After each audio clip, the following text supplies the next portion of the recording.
الحمد للہ رب العالمین والصلاة والسلام علی خاتم النبیین۔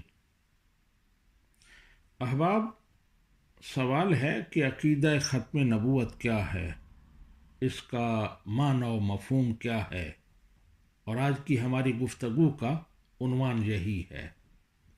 عقیدہ ختم نبوت کا مطلب یہ ہے کہ پیغمبر اسلام حضرت محمد مصطفیٰ صلی اللہ علیہ وآلہ وسلم اللہ تعالیٰ کے آخری نبی ہیں۔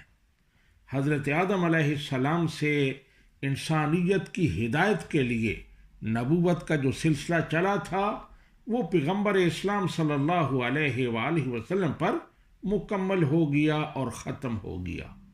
قصر نبوت اب ہر لحاظ سے مکمل ہے۔ ختم نبوت کا تاج نبی رحمت صلی اللہ علیہ وآلہ وسلم کے سر انور پر سجا دیا گیا ہے۔ اب قیامت تک نبی رحمت صلی اللہ علیہ وآلہ وسلم کے بعد کوئی بندہ پیدا نہیں ہوگا جسے وصف نبوت سے نوازا جائے، جسے نبوت کا تاج پہنایا جائے، جسے نبوت عطا کی جائے۔ اب قیامت تک کا زمانہ نبی رحمت صلی اللہ علیہ وآلہ وسلم کا زمانہ ہے۔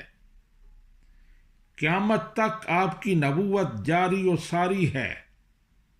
آپ کے بعد اگر کسی نے نبوت کا دعویٰ کیا تو صحابہ کرام نے اور پھر تمام امت نے اسے ہمیشہ مرتد قرار دیا، کافر قرار دیا، اور اس پر تمام امت کا اجماع ہے کہ آپ کے بعد اگر کوئی نبوت کا دعویٰ کرے گا تو وہ دائرہ اسلام سے خارج ہے۔ اسے صحیح سمجھنے والا، اسے مسلمان سمجھنے والا بھی دائرہ اسلام سے خارج ہے۔ یہ مختصر سی تعریف ہے عقیدہ ختم نبوت کی۔ اللہ سبحانہ و تعالی ہمیں اس پر استقامت عطا فرمائے اور اس پر پہرا دینے کی توفیق عطا فرمائے۔ وما علینا الا البلاغ۔